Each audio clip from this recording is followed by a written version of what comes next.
Folding knives. We talked a lot on the show, and we have talked again and again, and you see all the time on YouTube.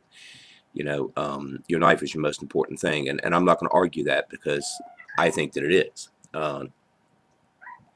I think it's as important or more important than your boots. It's as important or more important than your ability to purify water, find food, even to make shelter, because with your knife you can make shelter.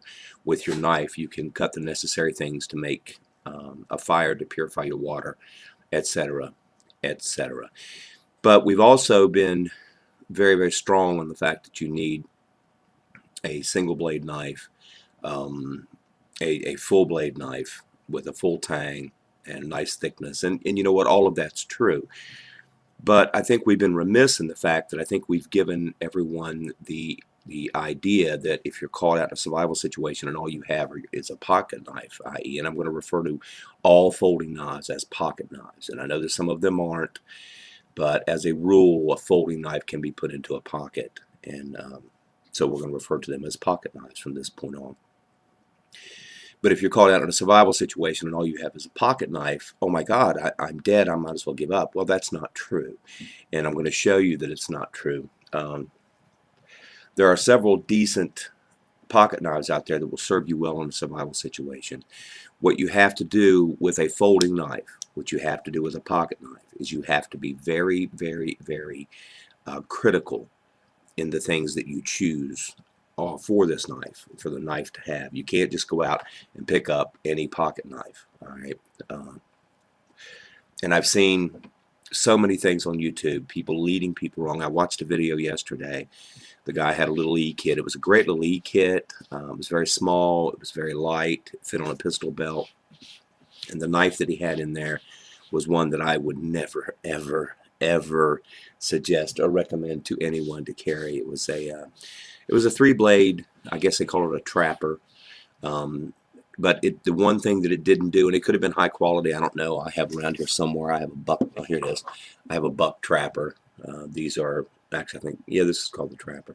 And as you can see, it's very high quality. It's the blades are nice shape, nice design, very compact. But it doesn't lock. So any prying or anything, and the blade can just slip right back and close right on your finger. So the one thing you absolutely have to have is a locking blade. This is a Gerber. It is an actual lock back. It locks back on the back of the blade. The thickness is wonderful, and the handle is very comfortable. It's a good choice. But again, make sure that your blade locks. Look for thickness. But just as importantly, in picking a pocket knife as opposed to picking a long knife, you've got to take a look at how much metal closes back up inside of the knife to give it support when it's open, in case you ever find yourself in a position where you have where you actually have to pry with it. And you may be digging for roots. You don't know. I mean, we don't anticipate prying with our knives, but in a survival situation, you're going to do what you have to do to stay alive.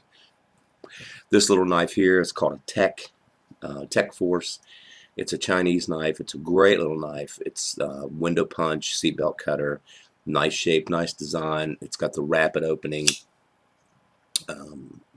It's got the serrated blade at the bottom, which we don't particularly care for, but it doesn't have very much knife connected through the blade or through the handle, so it's not very strong that way. I mean, it's strong enough for general use, and I carried this on duty. I consider this to be one of the most perfect police knives, got a little pocket clip.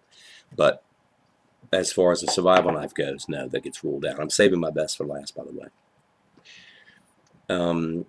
The Walmart Gerber. You can buy this thing at Walmart. I think it's $29. I think it's made in Japan or China somewhere. Decent little knife. It's got some thickness. It's not one that I would immediately turn down. It's also not one I would immediately take. As you can see, if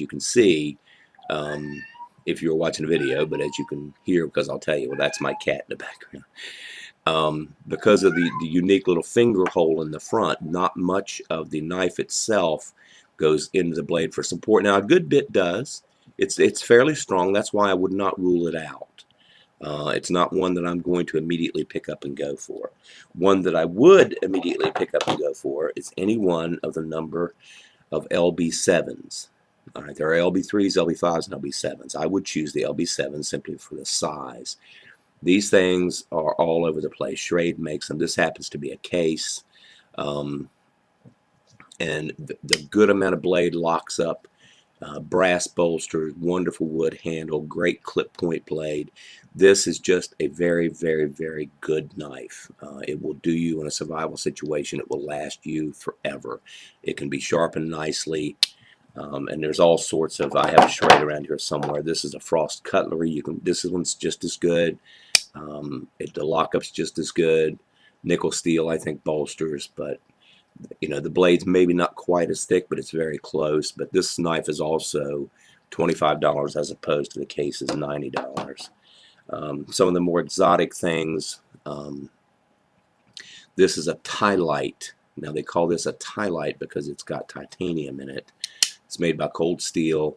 Not much of the blade locks up. A good bit, but not enough that makes me comfortable with it. The blade design is nice and strong, but I don't know how it would hold up under rigorous survival things, so I would not automatically choose that. Again, like the Gerber, I wouldn't turn it down. Of course, your multi-tools. We have all different kinds of multi-tools. Now, this is one of the heftier ones, all right? This is a Gerber Radius. This is just like all the other ones. It unfolds to, you know, well, Gerber generally shoots out. This one unfolds into a really, really nice needle point.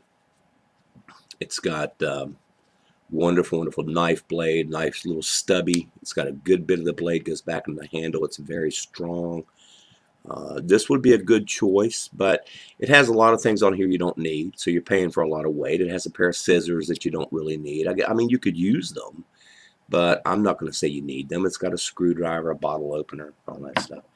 But here it is, folks. This is a $29.95 knife. And it has the window punch and seatbelt cutter, which we don't care about. But it's heavy. It's heavy. It's hefty. It's thick. It's solid. It's got a metal handle, no scales, a one-piece metal handle. It's got a beautiful, beautiful drop point blade. The thickness is amazing on it. The amount of knife that goes back into the handle is substantial and hefty.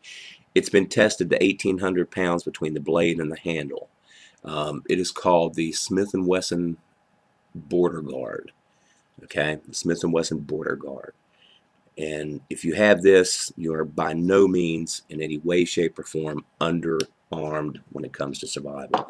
Again, folks, survival is a mindset. Survival is about the information that you have. Survival is about your knowledge.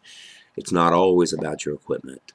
Part of that knowledge is having the right equipment. But if you have all you have is a folding knife, there's no reason to give up. You can survive. This is Semper Fortis. Thank you.